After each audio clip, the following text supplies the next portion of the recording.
All right. Hey, everybody. Welcome back to Van Halen Stories, a special episode tonight. Actually, it's more of a presentation of a concert review, my very first concert review. And I'm joined by my friend Mikey Mojo from all the way Yo, up in New Jersey. up near Homedale, New Jersey, where Sammy just came through and rocked the house, man. That's It's right. good to see you, bro. It's good to catch up, my man. It's It's been a great to while. have you, man. Great to have you. We had Mike on before when we did was it birthday celebration for Eddie Van Halen, right? Yeah, it was Eddie's birthday. I think it was last January, maybe. Maybe 2 years ago. That's I think it was January before this one, because this January was EVH Con. They pushed it. Remember, they pushed it from That's November to right. his birthday, so it was a Right. January con. You're correct. That's right. So it's great to have you back, man, on the channel. Thank you, brother. Thanks for having me. So we're here to talk about the new Best of All Worlds tour because Mikey and I both attended. I went to the Atlanta show and Mikey went to New Jersey, of course. And we wanted to I want to start out by saying that most people know the stuff that I do on my channel. A lot of it's early days, most of it's Dave oriented. Mikey and I go back to the Dave era. We're both massive Dave fans. So we're going to say that right out of the gate. You know, without Dave and Eddie together, we wouldn't have those first 6 albums. And there is no doubt that me and him are just dyed in the wool Dave fans. Absolutely. I put those first 6 albums up against any rock band in history, right there with Zeppelin. I mean, Right? Dave, for me, those are life-changing albums for me. Made me want to play guitar. When I was 10 years old, it was probably when Dive It Down came out, and then I back cataloged back. When I was 10, I went back and got the first albums, and that's why I started playing guitar. And my first concert, funny enough, was Sammy. So 5150 was the first concert my cousin Joe took me to. Thank you, cousin Joe. But yeah, I'm a Dave guy, true and blue. I mean, I love Sammy, but my heart bleeds Dave and those first albums and Brown Sound and all that stuff. Yeah, right. Same for me. I always say the fair warning videos from '81 were the thing that got me into guitar and made me a guitar player my whole life. And yeah, so I can't say anything more about Dave and Eddie in the beginning. There was nothing like that, and never will be. But that being said, we're going to review the Sammy concert because we both were pretty surprised by this concert. I mean, we had, of course, Mike and I talk all the time on a thread, and there was all this talk before. It started out. Unfortunately, it started out with this Howard Stern episode that we both saw, with Joe being kind of put on the spot, and then everybody piling on Joe because he couldn't play the Mean Streets thing on demand. And we got to talk about that too, right out of the gate, because I'm a Howard fan. I watch most of Howard's when he has the big interviews. Anyone good is on. I'm always tuning in and watch it. And people who caught that may not know the backstory. That's the first time they were all in a room together.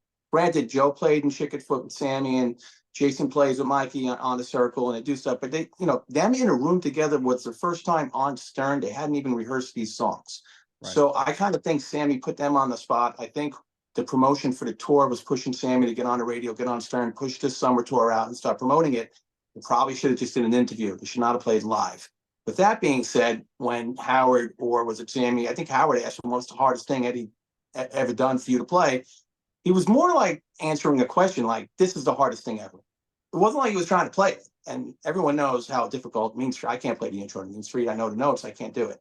Right. I think Joe was just showing how hard it was. And then people saw that soundbite clip and blew it up and almost sabotaged this tour because people saw it and like, Joe's the wrong guy.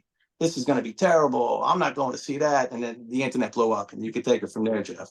Right. And, everybody knows Joe Satriani is, the most successful guitar instrumentalist of all time. He and Steve Vai, in my opinion, created a genre that they're able to go out and play just guitar. I mean, I'm sure there's other people that have done that in the past, obviously, but two guys that do that kind of thing is pretty rare. And Joe's a 15-time nomination for a Grammy. And I think Vai's won a few. He's won a few different ones. So these guys are, obviously Joe's a stone cold pro. Yeah. And as I think you and I have discussed, Joe Satriani is one of the most even keel together people. I've met him a couple of times, and he's such a super nice guy.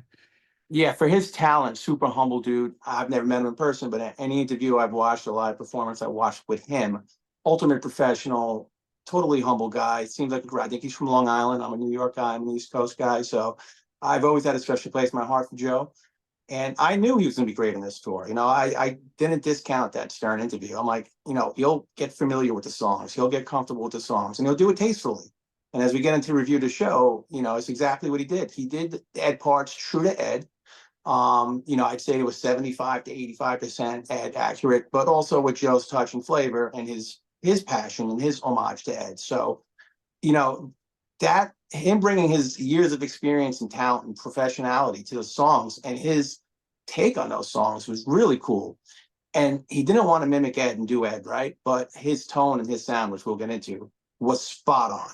Like the wet, dry, wet 5150 era sound. Like if that's what you're after and that's what you love, like it was dead on. Like I heard parts of the song 5150 during the verse, and it was so heavy and so Ed. It was like, wow, if you close your eyes, I mean, I haven't heard these songs played this well since 95. Right. And I know some people like they tune down to Diddy for Sammy, but you know what?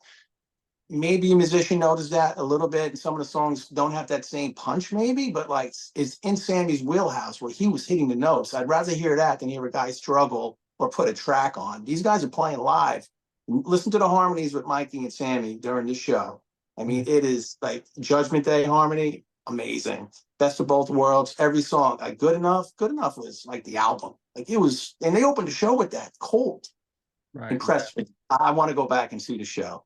Again. Yeah, I think you and I both said after, I thought, and I think I told you this too when we talked, that I thought I'd be one and done with this thing. I'd Right. just, and I'd be happy to hear these songs again. But like you said, the quality of what it was performed, hasn't been seen since 1995. Because obviously the 2004 tour was not the ideal thing, right? So No. to hear these songs again played that well by these guys. And the other thing that you mentioned to me on the side was that these guys are friends, they're buddies, they have chemistry. They have one of the Absolutely. most important things. I mean, there's all this talk about bringing in these unknowns or whatever. The problem is that chemistry is different. The unknowns could maybe play the parts, but that can they fit into the band and give the vibe and the whole, the chemistry thing that you have. That is so important to the music and the show, and I agree 1,000%. Sure, they could have had another drummer come in. Everyone's like, Chad Smith would have been great in the pocket doing Alex. A lot of drummers would have been great, but you know what? Jason Bonham is a world-class premier pedigree drummer. I've seen him play with Page on tour. I've seen him with different, with Foreigner. I've seen him do a lot of different shit. Versatile, heavy, great groove, good timing. I think for playing Alex, and Alex has as a unique a sound as a drummer as Eddie does as a guitar player, right? Maybe not as technical as Ed with different that style, but Alex is a very hard drummer to try to get that. Australia. There you go. Dropped out for a second. I don't know if it's the internet or what. All right. There you go. Here it comes. All right, cool. But I was just saying, Jason did a great thing. And like we were talking about the chemistry, these guys are friends. Sammy wanted to go out with, obviously with Mikey, because him and Mikey are, super tight. They wanted to go out with guys that they get along with, they could have a good time with, and throw a great summer tour, but who are also great players who can handle Van Halen and do the perfect tribute to these songs for Ed. And I think great selections. I think Jason and Joe were fantastic. Right. Yeah. And when you just said tribute, and one of the things that I wanted to mention on this was that when this was first, this was batted around. Originally, Satriani was talking to Alex Van Halen, and there was the talk of Newstead coming in and all this.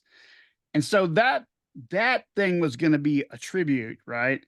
And then when Sammy came in with this other spin, I think that maybe they thought they were going to be able to use more images and be more of a tribute. But then as that transpired, I guess they shut the door on the images and usage of the Van Halen whatever Imagery and likeness, right? Right, likeness. So maybe, I mean, not that the SH logo doesn't resemble a little bit of the Van Halen logo, but it's cool. Sure, and I think that he had to pivot is how I felt it. They had to pivot on what they could do and how they could do it. And when he was doing our show, he said, "This isn't a tribute. This is a celebration." And they had these sort of images of Eddie that were kind of like shadow figure stuff, and they didn't hardcore any images. No, at And all. we spoke about this too on a side chat about how it was done tastefully done, right? Like you said to me, if they would have put a bunch of images of Ed on the back screen while they're playing songs, it almost brings the energy down. Like then you get the sadness inside of you, you get the heavy heart, you see Ed, you wish it was Ed playing, all that kind of stuff. But the way they did it, like they had parts of the show that were tributes. Like when Mikey does Ain't Talking About Love, and at the end when it's the hey, this is for Ed, like he always does that, and it's awesome, and the crowd knows it. It's like the 800-pound gorilla in the room. We all know why we're there, right? And they Right. see Mikey waving the flag.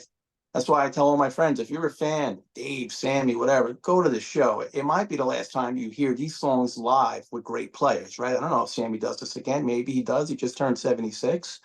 But at other parts of the show when they do best of both worlds, and you mentioned this, I didn't catch up on it right away, Jeff, is when they do the walk during best of both worlds and they walk across the stage. Joe didn't get involved. Joe knew his place, paid respect to Ed, and the keyboard player got on there and they walked across the stage. And I thought that was the most tasteful thing I've ever seen. Selfless thing by Joe to do that, right? I mean, that's takes a lot. Like I would have jumped right in that train and been like, it would have been awesome.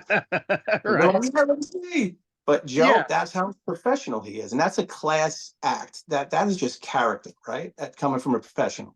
Right. Exactly. That's what, that was sort of like one of those moments where you go, yeah, that was probably the right thing to do. If you're Joe, Absolutely. like you said, a class act. He knew his place. He knew what he knew when he could tribute Ed, play the guitar or whatever, and he very tastefully put that in through the show, subtly here and there, and he did everything right like that. Even the parts that he played the majority of the signature licks correctly. Right. And then, if something was just insane, he did his own thing. But Right. yeah, What I love mostly, and you could dissect all the songs. I thought the set list was great. Initially, I was like, I was wishing for a few more Dave songs. So we're the Dave guys. You got to right. discount Jump. I don't really count that, but I love it. But it was Jump, Ain't Talking About Love, and Panama. And like I was hoping like he was going to do Somebody Get Me a Doctor, but he didn't. But initially, when I saw the set list before the show, I'm like, I wanted another Dave song or whatever. But let me tell you something. When you're at that show and they're blowing through those Best of Both Worlds, OU8 went to all those albums, and they did a lot from Balance. I mean, not Balance. I'm sorry. They did a lot from For Unlawful Carnal Knowledge. It was great. I mean, the set list was great, and I even the Sammy songs, the old Sammy songs like Heavy Metal, obviously One Way to Rock, 55. I never seen him do 55 live. I mean, that's just like bucket list stuff. And it sounded great. I mean, I think it was mostly Mikey, but the keyboard player who's from Joe's band, Satriani's band, I think his name was Jeff, or was it Ray. uh, Ray? I Ray. tell you something, him and Mikey, harmonies were fantastic. Yeah, yeah. Fantastic. Oh, yeah, Ray, man, his vocal. He sang on one song, or he sang part of one song, and Right. I was like And blown he away.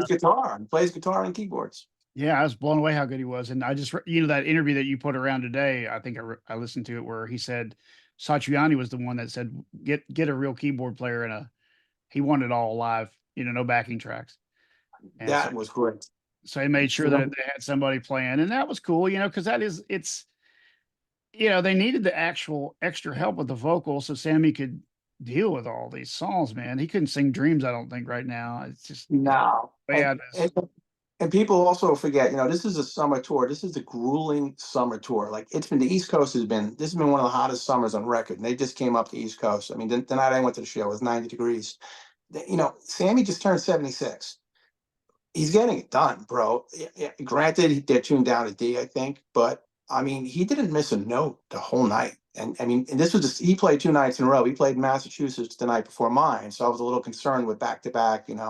He was money. Like he was great.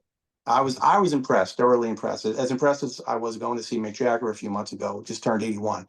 Sammy's got it still in him. Like I think he could do this. This would be a fun summer tour. Obviously, it looks like a successful tour. I've been looking at all the shows, and they're all sold out.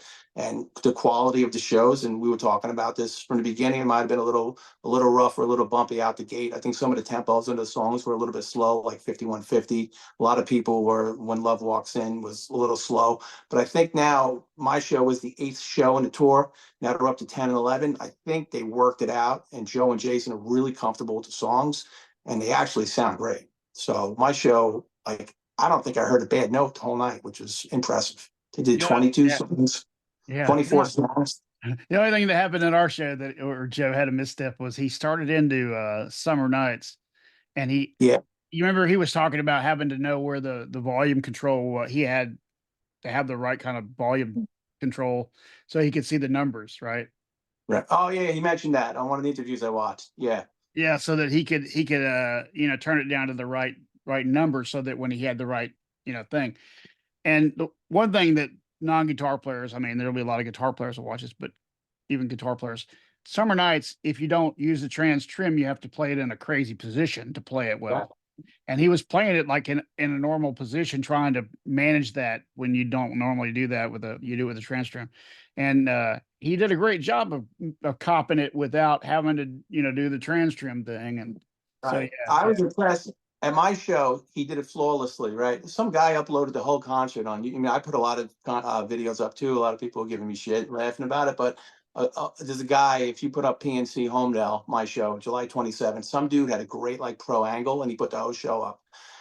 If you watch Summer Nights, he did it almost flawlessly. And, when I was watching really close, I had some decent seats. I zoomed in my phone, and he did that hard positioning with the hard fingering for the chords, for the D chord.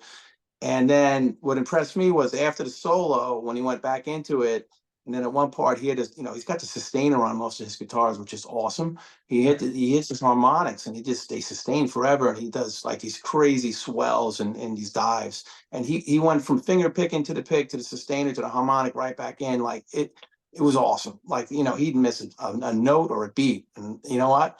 I watched an interview yesterday. I think it was on Eddie Trunk. He was actually on, and he was talking about Mikey. Mikey came up, and Joe said, "You know what? Mikey's great to bounce things off in the band." Many times I find myself going to Mikey and saying, "Hey, how did Ed do these parts together? What did Ed do here?"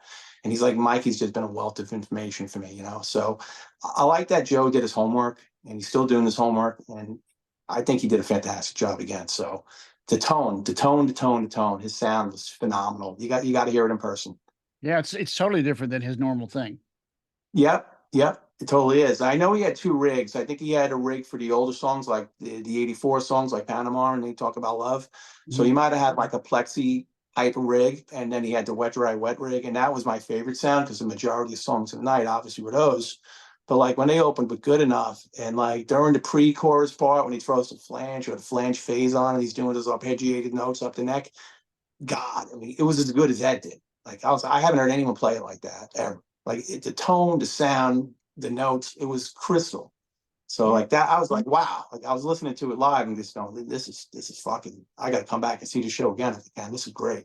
Right. One of the things that I noticed was when they got on Judgment Day and he had to do the tapping, over the neck. Yeah, he nailed that. Of He course he nailed did. that. Actually. Yeah, he nailed it. And what's interesting is, back when that first album, Surfing with the Alien, came out, he was doing some dual hand tapping in that style. I'm sure he kind of picked that up from maybe Ed back in the day when he was doing the '84, Probably. right? Right. And people started messing around with the tabletop thing when he was doing that, Yeah, right? he totally nailed Judgment Day. He nailed Summer Nights. He nailed 5150. Like all what I thought were the hardest songs, Seven Seal, awesome. Like the sound, the tone, everything was perfect. Like all the more difficult songs, I thought he handled all the parts well. Like really, like it sounded super full, like the albums, which is hard to replicate when you do stuff live at an outdoor gig. You got to remember, all these summer shows, most of them are outdoors. So you lose a lot of the sound and the tone, obviously, when it's open. So that's what probably impressed me even more was how great the sound was in an open venue. Like our venue was half open. They had a cover over the seats if it rains, but it's all open. And there's a huge beer gardens and a huge lawn section behind. PNC, I was telling you in the pre-show, it seats 10,000 seats and 75 to 8,000 capacity in the lawn. So you get 18,000 in there. I've been seeing shows there for 40 years. I never saw it so packed. I mean, there was 20,000 people there. Absolutely. It was more crowded than the Madison Square Garden. Wow. So that was really cool. That was a cool vibe because I know when the first couple of songs, he was vibing off the crowd and the crowd was loud. So that was cool. East Coast, New York, New Jersey, it's always a different kind of vibe. It's always a little more in your face. Mhm. And the energy from the band is given back from the crowd. So when people a lot of people went there probably not knowing what to expect. You know, like we all do our homework because we're huge fans and we're musicians. But a lot of people go like, oh, I hope this is cool. A buddy of mine came, he got lawn seats, and he was texting me during the show, and like, he's not a musician guy. He's like, who's the guitar player? He's like, he's fucking amazing. I'm like, Joe Satriani. I go, you don't know him. I go, but he's, you know, the best of the best. And like, he was blown away. Right, right. So I love hearing that from the common fan who doesn't know, you Sure, know. sure. Yeah, it's funny when you'll hear a comment about, oh, he's got a drill. You're like, you didn't know he had a drill? That's what that sound is. Yeah, Yeah, it's that funny. was It's funny when people you realize this is their first time to experience the drill or whatever the right. things are that Like, we we're like, this ain't our first rodeo, but for a lot of these folks, it is their first rodeo seeing this right, show. right. And you were talking about this too, Jeff. A lot of stuff that was kind of, you know, irritating me before I had went to see the show was how people were dissecting this and saying like, you know, like Joe could do no right. Like at first, after the Howard Stern debacle, he was getting blown up on the internet, and he took it like a man. Like we were talking about this, how professional and how he's got character. A guy like Nuno Betancourt, who I also love, he'll get right on there and start battling with the internet idiots, right? He'll be like, you know, he'll go at it. Joe, he took a beating like a man. Like he didn't come back and, you know, go after anybody or defend himself. He's a professional. He probably doesn't even read that shit. That was the first thing. And then like the second thing, I had some people text me like, I put videos up. They're like, oh, he's playing the Frankenstein on 2 Sammy songs. I'm like, really? I go, that's the problem now? I'm like, clearly the guy's been playing Ibanez guitars for 40 years and he's super comfortable with those guitars. You Right. know, I saw him do the solo on, it was either 55 or One Way to Rock. And he's whatever 2 songs, no, it was Heavy Metal and 55 and Mott's Tequila, that Sammy song. Those were the 3 he played to Frankie at my show. And Yeah. I saw him doing solos. I could tell he wasn't as comfortable as he is on the Ibanez. And that's probably like, you try to do Eddie licks and Eddie songs on a guitar, you're not really comfortable with it. You haven't played your whole life. I would choose the Ibanez too if I was him, right?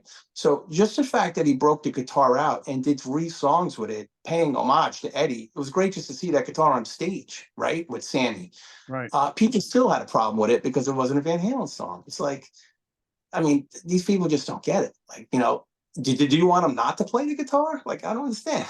Would that have made you Right. happy? Right. Right. Yeah. People. Yeah. It's there's a lot behind it though. Like we were talking about with Alex, and apparently, what was I was reading that or somebody was telling me that they weren't allowed to, I don't know who said it, was Sammy or somebody. Somebody said it that they couldn't use his likeness, Eddie's likeness, and that they were shut down in all those particular. I think Joe said that actually in an Right. interview, and that's why they were doing certain things they were doing, and so they wanted to take the tour out, but they don't also want to make sure the family's happy, you know, Yeah. and they're doing, so Sammy always gets hell for what? For needing money? This is something that I never understand. It's Right. like People don't they get it. Like part of the initial rift with the brothers was that they you know, sold out of their investment in his tequila company, and then he went on to make $80 million, and they were pissed. right, Sammy's worth well over $100 million. He doesn't need the money. He doesn't need to do this. right, And you know, when I tell people he is doing it for the fans, you're like, nah, he's doing it for the money. I'm like, he doesn't need the fucking money. right, right. He said I just saw it said put $1.5 million of his own money into this tour Yes. to make it bigger, better. Like he says, you know, I saw the Steve-O interview that you had sent me, which was great, by the way, where he said, you know, a lot of times in these towns, he'll always donate to the, remember, he grew up poor. He didn't have any money, right? Right, If you know anything about Sammy's humble upbringing, he donates to Meals on Wheels and you know, all those local charities. He donates money, like, you know, he'll give one show's take to that town they're in or something, you know. And he's like, I just try to break even. I got to pay the tour, you know, I got to pay the crew, I got to pay this, I got to put the show on. He's like, but he's like, I'm not in it for money, you know. right, right, And you could see the passion, like, you know, watching that show, watching him and Mikey do these songs again, like that was special for me being a fan, because like, yeah, they do it with the circle and you got Vic on guitar. Vic can't handle these songs. They can't do a production or tour like this with this lineup of songs with Vic. They just can't, right? right. So that's why you said one and done. I'm like, I gotta see the show in case it's the only time they do this, or like when will the stars align with where both Jason could do it and maybe a Joe Satriani could do it, and Mikey and Sammy are available. That might not happen for a while. Think about it. Satriani just came off the G3 tour, and he'll do a solo tour. He squeezed this in the middle. It doesn't always work out, and before you know it, you blink, Sammy's 80 years old, and then he won't even be able to do it. So, like I was telling a lot of fans, and we spoke about this earlier, my friend Kurt, my good buddy, my friend Caleb, Nerd Halen. I'm like, you got to see the show. I'm like, they don't want to taint the memory of these songs from '95. I get that, but I could put my friggin' right here, right now, DVD on and watch it. I could watch Live Without a Net a billion times. I want to go see it again one last time because I'm a fan. For better, for worse, I just want to see it. And you know what? It was like hitting the lotto. The show was that good. So yeah, a lot. I had a number of people. I mean, obviously, there's a lot of real polarizing discussions about Sammy. Right. Not so many about Dave, but that whole dynamic has always been an issue. I never felt like that. I always felt like Eddie was the reason why I was there, and that and that I was happy that he had a singer. Well, I'll be honest with you. I'm almost glad, and like we said at the beginning of this interview, I'm a Dave guy. Those first 6 albums for me are life-changing forever, but Dave couldn't do this right now. We all know that. I saw Van Halen in 2015, right at that same venue, PNC, Homedale. I was right in front of Wolfie. 3/4 of the band were amazing. Dave was lousy. He just had an awful night. Most of that tour, he had an awful night, but it still didn't ruin it for me because Dave was up there being Dave, having fun, being a showman, compensating for his vocals, which sucked. And, Wolfie and Ed did a lot more in that department on that tour because they had to cover for Dave. But Ed's playing the night I went on that tour, what made it for me. Like, it was so polarizing. I couldn't take my eyes off him because he was back top of his game that tour. And I caught him on a great night. So fast forward to like even in 2021 or 22, where they're thinking about doing the tour, what they said, Newstead and whoever else. I'm like, if Dave would have been doing it, it wouldn't have been good. It wouldn't have been the level of the show I saw last weekend. It would have been not even a come close. Right. As much as I like Dave in the old catalog, it wouldn't even you couldn't even compare it to this. I mean, I don't think any Dave fan, me and you included, can argue with what has happened to his vocals since 2012. Nah, he's done. I mean, in 07 and 08, when he came back, I was really impressed.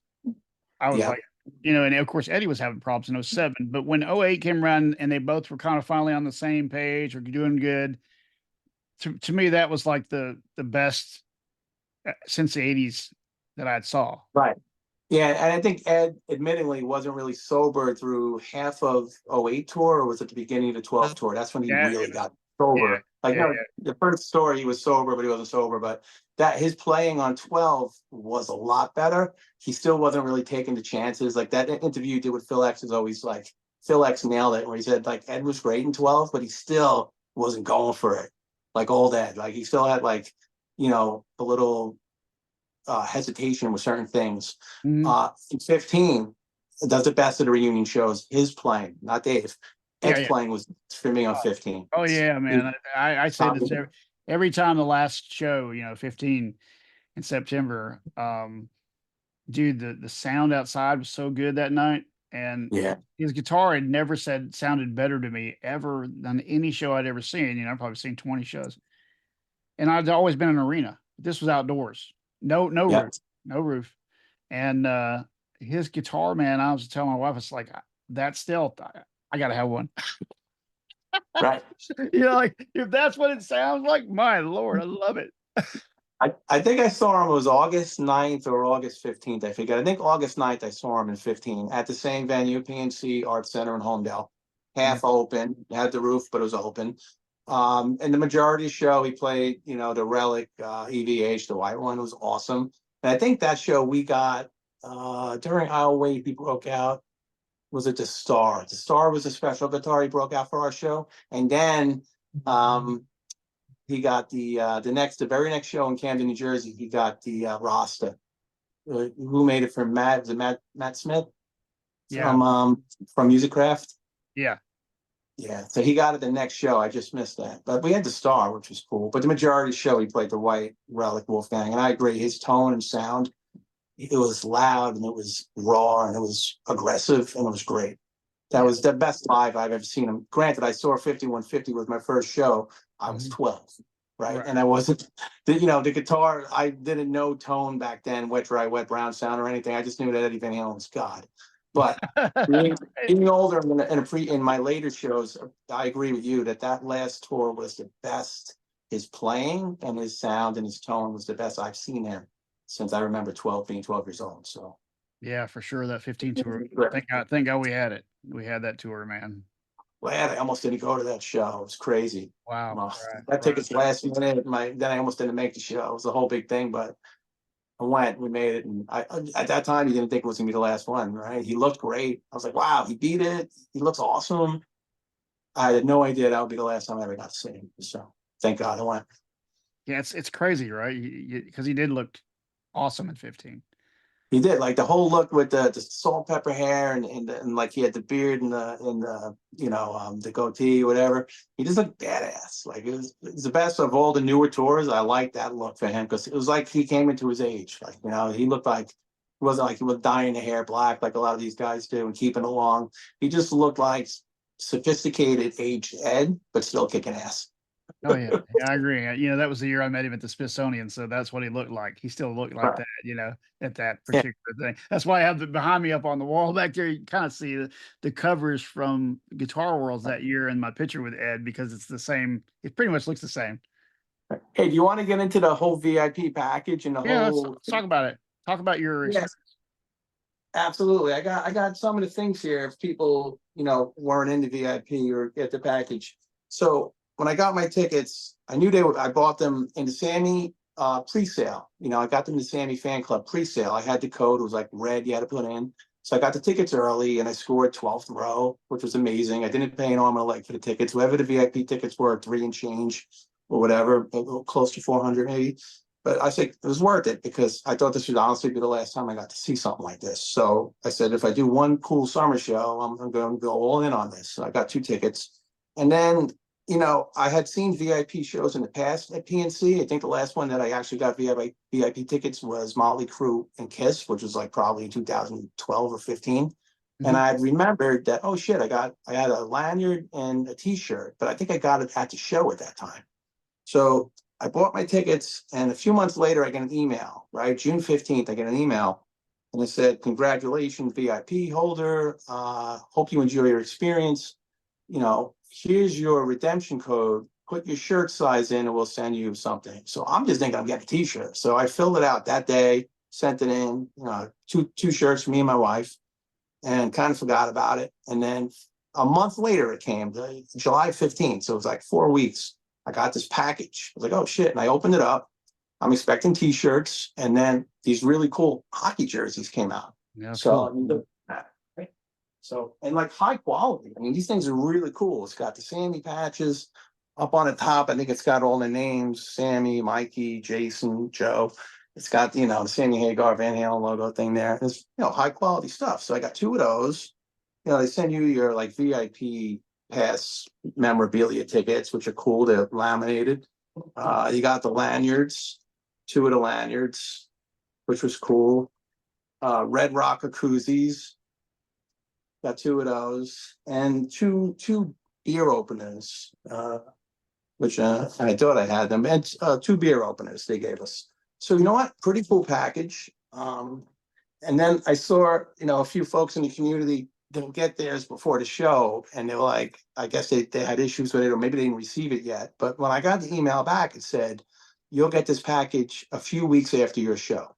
So I wasn't expecting it before the show, nor did you need it to get into the show. There wasn't no special VIP area to get into or anything. It's just like I had my seat, row 12, row L or O, whatever it was, in section 103. And I had this cool stuff they sent me. So that was my experience. The experience was great. And I did get it before the show, but I wasn't planning on getting it before the show. I probably should have brought this for him to sign. I didn't think of it because when you're in that area close up during the show, Sammy signs all the shit. So I had brought my guitar. I don't know if you saw some of the pictures I posted. I I brought did, of my course. my Funky I was hoping just that security guard would be cool and let me bring it in and try to get Sam to sign it. I called actually the arena before the show, and I knew that no large objects were allowed in. Guitars are only allowed in if you pay for the meet and greet, which I wasn't doing. But I said, I'll throw it in the trunk. Maybe somebody will be cool, let me bring it in. But they didn't. But I brought my live right here, right now album they just put out, the four vinyl set, and I brought that in. I got up to the stage, and a lot of my friends got shit signed during Best of Both Worlds. My buddy threw his visor on stage, a brown one. He wore it. He put it on Joe's head. He signed it and gave it back to my buddy. And then my buddy also has the striped Chuck Taylors. He got those signed. But I was holding my album, didn't get signed. But I probably would have rather had brought this, but didn't get signed anyway. But that was my experience. So it was cool. But I know some people didn't get their stuff yet and they're complaining about it. And two things: you got to send that email back with your redemption code. You got to give your shirt sizes, right? So if you didn't get the email or didn't respond to the email, you're probably not getting anything. And it wasn't promised before the show. You didn't need it to get in. I just wanted to get it to have it. So that was my experience. It was pretty cool. So this is definitely worth, the package is definitely worth over $100. The two jerseys and all that stuff. So even though the tickets were $3 and change, I got this cool merch. So, for me, I thought it was great. Yeah, right, right. It's really cool. That's a kind of an homage to the 2004 logo of Van Halen's tour. Yes. Yeah, That's what it reminded me of, the combination of that, of the '04 tour, and kind of a spin on the VH, obviously, with Sammy Hagar. So, and I right. like that it's got all the names on it. And I think the back has got the 55 and something up on top. It might have the Yeah, tour. best of all worlds, 2024. Yeah, it's got the tour patch on the top. So you know what? This is really cool. I got one, my wife got one, and then all the other stuff. Yeah, And then your wife got all dressed up.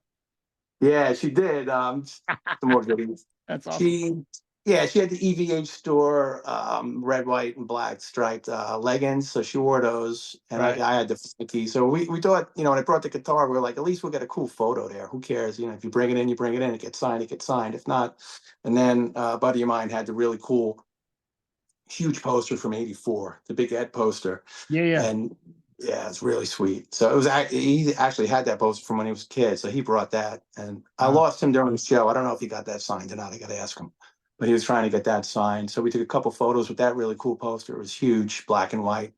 Ed had the leather patch pants on that Lewis made you. Right, right. I have a set of those. Yeah, those Yeah. are a pain in the ass for him to make. I know. It's funny because he does those special projects. Like he did that for you. He's like, I'll never make those again. Right, He made right. a guitar for me. He's like, I'll never do that again. It's too fucking hard. It took too long. But if you ask him, he'll do it. Lewis is a good guy. Lewis is is our friend that runs Fairfield Guitar uh, Lewis is the best company. quality Yeah, straps. he had Neil Sean's wearing one of his straps last week or whatever, and he's had a You will bunch of. give we'll give Lewis a little Let's promo do it. here. Go for it. Yeah. I mean, his roster of artists now is phenomenal. Like you said, he's got Neil Schon, Eric Johnson. He's got, oh my God, I'm drawing blanks right now. Well, obviously he's got the Frankie Linneas and the Pete Thorns all wearing stuff. He just did a custom strap promotion partner with Caleb. Caleb from Nerd Halen. He did a cool nerd strap with all the you can put like the pencil and all that stuff in there. Al Well, Di Meola, he made strap for Al Di Meola that's for his right. birthday. He's wearing it. Right. Eric Johnson, Neil Schon. There's another big name in there I'm missing. He's got the guys from Ace Frehley's band that we were talking Right. about earlier. Philip Ryan Schaus. Clifford. Yeah. Yeah, he's got another Philip. name that's escaping me, but he's got quite a roster of guys. So good for him because he's been doing this. This is like a passion of what's the saying? Passion Passion project. passion projects because he's got a 9 to 5 and this is his side gig, but he's been doing well. He started it during COVID. I remember when he started it, Yeah, I and remember. it's really blown up for him. So kudos to him. He makes great products, Right. finest leathers. Because his other career is in like Italian suits and leathers and fine garment products, and that crossed over into his straps and his the materials he uses and the craftsmanship's phenomenal. So good for him, Lewis. That's a good plug for Lewis at Right. Fairfield. He's a great Lewis, dude. Great guy, and right? he's a Python. He's a good dude. We've been hanging out with him for a long time, and super cool, Yeah, super cool guy. he's the best. I want to talk a little bit about some history about the Montrose Van Halen. A lot of people. Well, one of the things that I think got Sammy in trouble, or not trouble, but caused people in the Van Halen camp to be so split was that sometimes Sammy would kind of overstate things, Right. like his success, right? Well, Oh yeah. like one thing he would say was like, "I was as big as Van Halen when Oh, when when I." he was in DOA and his solo career, right? Right, Which right, he right, was. But right, he's like, we were both playing arenas, or maybe you were playing arena, but you weren't as big as Van Halen. Let's be right. honest. So he But would he make. did sell a lot of albums, like the Oh Van yeah, Halen. He said it on his that interview with Steve-O. I didn't know they both. The first Van Halen with Roth sold maybe 43 or 46 million albums, and Van Halen 2 with Sammy Van Hagar also did the same. They're both 43 million sold. So that's pretty. I thought the old catalog was more, but the newer catalog had all the ballads and the radio friendly stuff. So I get it. right, right, right. When he was saying all that stuff early on, that was kind of like, I'd be like, yeah, sort of, Sammy. I was there. I remember. You Nah, were he wasn't. you were doing good, but you weren't Van Halen level, and so that kind of like gets people a little riled up when he would say stuff like that. Obviously, but I will say Yeah. this about Sammy Hagar. Now, let's just say since '72, Sammy Hagar started with Montrose, right? Montrose, right? Montrose was the band that Van Halen loved and respected, and Ted Templeman produced them, Ted Templeman produced them. So, and then they talked about putting Sammy in the putting him band. in the first Van Halen, right? A lot of people don't know that Ted was pushing Sammy for the first mock Van Halen, right? They wanted him in, and almost we're going to do him, but then the first album blew up, and then that was it. Right, right. Well, I think Ted kind of warmed up to Dave because Dave kind of had done all his homework Right. some point, and then he felt because he didn't know how Dave was going to do in the studio, and he didn't know if he could get him there. But then he did. Then he went and got some singing lessons and really worked. And this is the thing that Dave's great at. He's great at, he can do One of the anything. best frontmen in rock and roll, absolutely, and The a guy is whole different. But he's you're right. Both him and Ed, from the demos of '76 and '77 with Gene Simmons and all that stuff, right up until they put the album out with Warner, it's the first album. Dave went and got his vocal lessons. He got his shit in order. And then Eddie also, when he said, I got 6 or 8 weeks, I got to get this tapping stuff down. That's his famous quote, right? So both those guys did their homework and polished up their shit. And then the first album just blew up. But you're right. Sammy's always saying that. Well, the interesting thing he said in that interview also with Steve-O was that when Dave quit or left or got thrown out, whatever happened, there were really not a lot of singers left. And actually, he said that the joke, he's like, I knew they were going to call me because there was Ronnie James Dio, Ozzy Osbourne, and me, right, in 1985, right? He's like, there was a short list of guys that could have got that call, besides Patty Smythe, who Ed was kind of hanging out with a little bit. So actually, he wanted her in the band as well. I know. Right. So Sammy was on the short list, and Daryl Hall, which would have been awkward, but Sammy, I believe that he knew he was going to get the call because there wasn't a lot of candidates in '85 to fill those shoes, maybe, right? Right. And Sammy you can't deny Sammy's voice and range at that time. And Sammy had a great voice. Oh yeah, I mean, you think about Rock Candy and that first Montrose album. It's amazing. One of the things that I told you that are not was some piece of history that I didn't know about. I actually clarified some things on this since we talked. That the keyboard player in Night Ranger, Alan Fitzgerald, Yeah. okay, he was the second bass player in Montrose.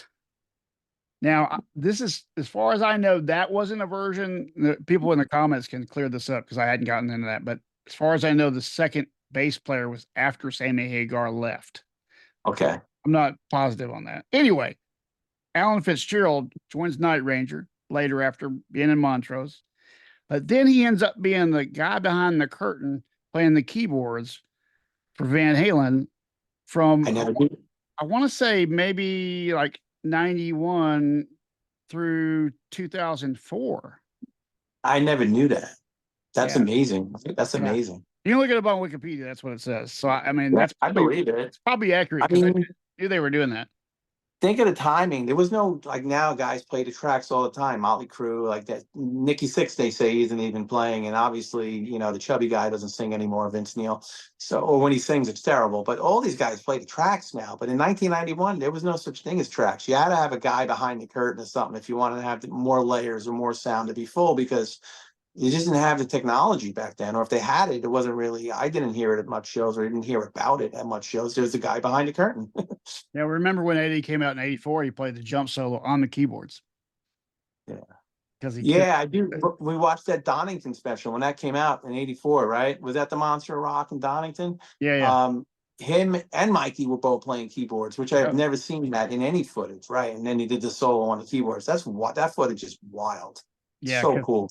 Because yeah, I actually saw that show and saw that happen. So I was of course focused in on, oh, he didn't play the guitar solo on Right. guitar, which kind of threw me. I was like, well, that's kind of weird. But as I got older, I realized why, because they didn't have a guy at the time Didn't have a guy.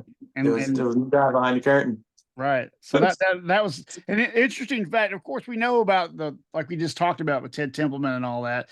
One of the things Yeah. I brought up in one of my trips out to LA was that Sammy and Eddie met the first time, according to their friends, at the '78 show at the Anaheim Stadium show they did.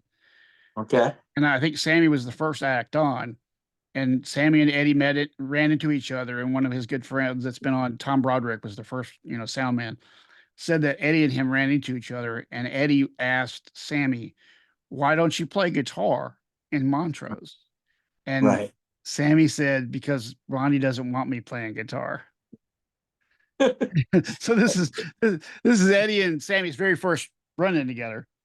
Right. And it's interesting to hear the dynamic, a little bit again in that Steve-O interview about the relationship between Sammy and Montrose, right, Ronnie? Because he would say when he hang out with him, drink with him, they would talk, and they would get kind of deep at times. When you do, when guys drink, you talk about some deep shit other than rock and roll. And then the next day he was kind of like not bipolar, but he was very guarded, that he would just like be cold to Sammy. Like it was a weird like relationship. It was hot and cold with Montrose. So I could see how like that relationship, which could have been even more successful probably if they would have been more collaborative. But I think Montrose is really hard to work with, right? Like a Richie Blackmore type at times. Right, And right, right. it was very kind of butthead relationship. I feel like Sammy unfortunately got in a few of those, even with Ed later on in the relationship. I mean, the Love Fest for the first few albums was phenomenal. The collaborations were great, but I think in the end, right, it turned sour. Right? Right. Unfortunately. One of the things that I want to talk about, the solo albums, Sammy's solo albums, and one of the reasons why I want to talk about that is because they did "Eagles Fly" Yeah, in the show, which is a song that it's one of those songs that you kind of forgot about, but then I did too. to I see knew it, it was on the set list, but I forgot about but to see it live again, played like that, like the record with it. the keyboards and everything in, he used to do it acoustic as his Yeah, solo. I remember that. But to Yeah, see it back as the full production piece, it was damn good, man. I was it like, was very damn, all good. right. And you know what? It was the concert flowed. I wanted to talk about the set list too. The concert flowed really good. Like all the songs, I don't know how much thought was put into the set list or the chronological lineup of the songs, but I felt like the set really moved great. And when that came near the end, I was like, you know what? It was a moment. Like there's a couple of times during the show where there's really cool moments. And that was definitely a moment. And you know what? When I first looked at the set list, I'm like, someone's like, yeah, that's a cool song, but throw away. I'd rather have an old VH song in there, like Doctor or something. But when you're there and you're in the moment, it was kind of cool to hear it, like you said, with the original orchestration and arrangement. It was nice. I enjoyed that. Yeah, I think that's one of the things that gets lost on people that are not that enthused about going to this concert is that the Right. videos you see do not sound like the production live. I mean, Right. it's nowhere even close, and Well, you I don't was get listening any of that. to, I knew a lot of guys who went last night up in the Toronto show. I think it was last night. They played up in Toronto. So, and the guys I spoke to, same kind of thing. They got the tickets late. They weren't going to go. They've been seeing the videos online. Like, oh shit, it sounds pretty good. It sounds like they got their stuff together. So they got tickets last minute, couple of lawns. They all love the show. And I'm watching videos that people uploaded, and it's really echoey. Like the venue, there's a lot of echo, a lot of reverb in that venue. You can't listen to the songs and judge that off an iPhone recording on YouTube with like an outdoor venue like that. Like you have to be there to really hear it. Like Yeah, a lot. luckily the videos I took, I was close. So Yeah, I got like full on, like I had the sound that they were hearing. It wasn't back in the lawn where it bounces off stuff and it's echoey.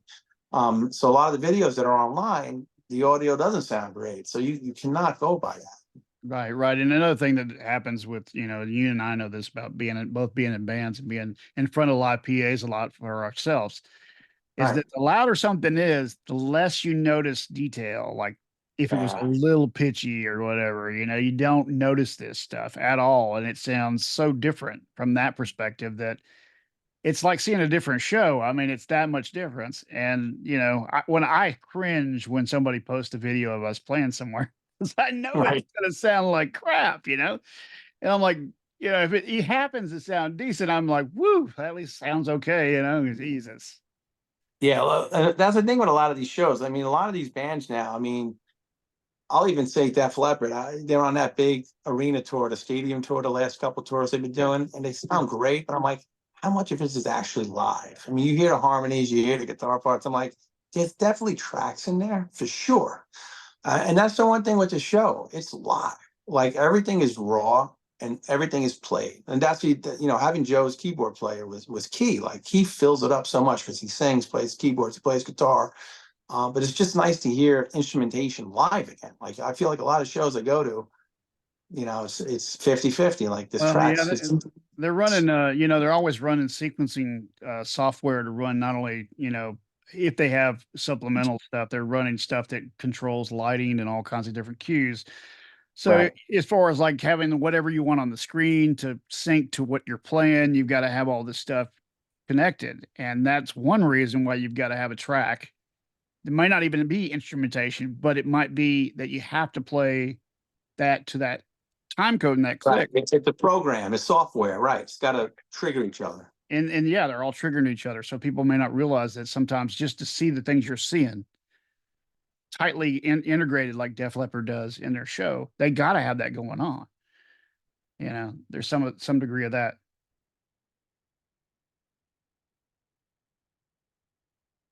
I lost you again. How about now? You're good. You're good. We're just Um, having it's probably me. I'm in this room is so dead. But go ahead. right. Part of me when I go to these shows, I don't nitpick with that stuff. I just want to hear a good show, right? And if Def Leppard sounds great and there's some tracks going on, if Joe can't hit those notes anymore and the harmonies are tracked and layered, whatever, it sounds cool, right? And people are digging it. I'd rather see that than go see like Motley Crue and hear, screeching Vince Neil kill a song and just be like, this is awful. I can't believe I paid money for it. I do want to be entertained to some level. But the difference for me with a show like this is like there's actual instrumentation. These guys are actually playing live and they're Right. vibing off each other. Yeah, That's a whole other level of a show for me. So, and you don't get that a lot anymore. So right, that right. that's what's nice about this tour. You Well, that's know, what we said. I think we said it offline was that, Joe had actually said in his interview with Eddie Trunk that he kind of insisted they have a live keyboard player and that his guy come. And it just so happens that that really helped Sammy out from a perspective of being the 76-year-old guy trying to carry all those songs by, singing. do it. Right. Yeah. Him and Mike, helped tremendously to help him breathe in between and get, you know, sing what he has to sing, but not everything. Sammy did a very smart job with his vocals. He sang everything he needed to sing. He didn't sing the stuff he didn't need to sing. Like when he knew he had Mike and the keyboard player hitting those notes, then he went over to the crowd and signed some stuff and like got people up and like, it'd be fun tonight, home now. Like, he knows when to do that because he's a professional. But not having that keyboard player, he probably couldn't have done that. And can we just talk about Mikey for a minute? Sure. Holy Of shit. course. He's like a freak of nature, bro. Like he's still hitting the notes from like Van Halen 2 and Van Halen, like the first album. Like when the Judgment Day, during the screams at the end, the high note was insane. The Good Enough, Best of Both Worlds, every high note that needed to be hit was hit. Like it was almost like the guy hasn't lost a step at all. And his bass playing solid, and he loves the crowd. The crowd loves him. He does his tributes to Ed during the show. He shouts out, "Let's do it for Eddie!" Like he's emotional. You see the passion. Like that made the show for me too. Him and Satriani made the show for me. And I thought Jason Bonham was phenomenal. I thought the songs, the tempos were great. His playing was great, tastefully done. I mean, did he hit every accent and everything that Alex does? I'm not a technical drummer. I don't know. But I know the parts when I'm air drumming, like to Neil Peart, to Rush, and to those songs. I know the songs. Every part I had to do, he did. So for me, I thought Jason did a great job. So I know some people were giving him some crap too about the tour, but I think these guys at first weren't so familiar with these songs and the maybe early rehearsals and stuff. And you saw rehearsal footage. Mhm. Obviously, the Stern stuff wasn't great, but like, my show was 8 shows into the tour and it was like rock solid. So props to them. But Mikey made the show for me too, man. It was just awesome. Well, when he's saying, I noticed maybe it was because it was in D. Yeah. It really worked for his voice in almost a better way. I mean, obviously that helps anybody that trying to sing high, but when he was singing, and he talked about love, it it seemed better. Like even though that's only a half step He down. wasn't pushing. Like, right. When he's in standard tuning, I seen him doing it at a few club shows with Phil X and a few other guys and with John Five, and they're in standard tuning or maybe even E flat. He pushes, right. And the high parts he gets it because he's struggling. But you're right. Down in D, it was almost like a piece of cake for him. He was totally in pitch the whole time with those crazy high notes. And he was taking verses on other songs, which was great. I mean, obviously he sings Ain't Talking About Love. He took a verse on Can't Drive 55, but I think he took the second and third verse, which is great. He took a verse on another 5150 song. I can't remember, but like he was doing a lot of singing and it was fun. And he was having a good time, and the crowd feeds off that. Like, it was so good. His bass playing was great. Like all the hammers he was doing the parts in Summer Nights. Like it was just great. So good. Right, right. They both were doing that synchronized Yeah, tapping. right before the chorus. Of course, right. Like, yeah, I never noticed him really doing that before. It's just, I think these guys went back and really dissected the songs and learned all the parts. I think Joe learned every part to the songs, and in the solo, he had a little carte blanche. And he even said it on Eddie Trunk, like they never told him what to play at all. It was very left. Joe's a professional; he'll do Joe's thing, but he paid homage and respect to the songs, and all the parts and arrangements to the songs were done note for note. And when the solos came, 75, the part of the solo, 75% of the solo that and sing, and it's Ed's part that he could do, he did. And then when he did a little bit of his own improv and Joe stuff, it was phenomenal. So it was great to see his take on it. That was as a guitar player, like the way he interpreted those parts and solos were great. I think he did a great job. And I know there's a lot of people like, oh, this guy could have did a better job with Nuno. They should have got Nuno. They should have got Dweezil, Pete Thorne, Caleb. But Joe was great. You don't want a copycat Eddie Van Halen guy up there doing that. That's not what this is about, right? Right. And like to your point earlier, these guys are friends, right? The chemistry between them was great. Like they're a band. It's not just getting great players together, go out there and do 6 Van Halen songs. These guys are a band. So Yeah, between the Circle and Chickenfoot, these guys have been playing together for decades. yeah, and You know, that's a super important thing when you're playing an arena. You can't.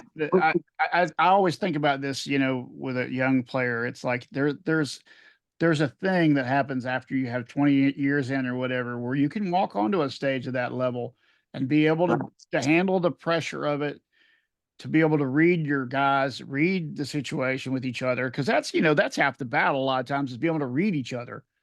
there was, you know what you don't get? There was jammy parts of the songs that when you just throw guys together like that, and they could be great sessions, guys like Phil X, one of my favorite, and Kenny Aronoff, the drummer. You put guys together, they sound great. It's money, but you don't get that jam effect when guys have that chemistry. Like for instance, during Summer Nights, before the solo, when it goes into that little down there, down, down, down, it's almost like a little funk groove before Ed kicks in with solo.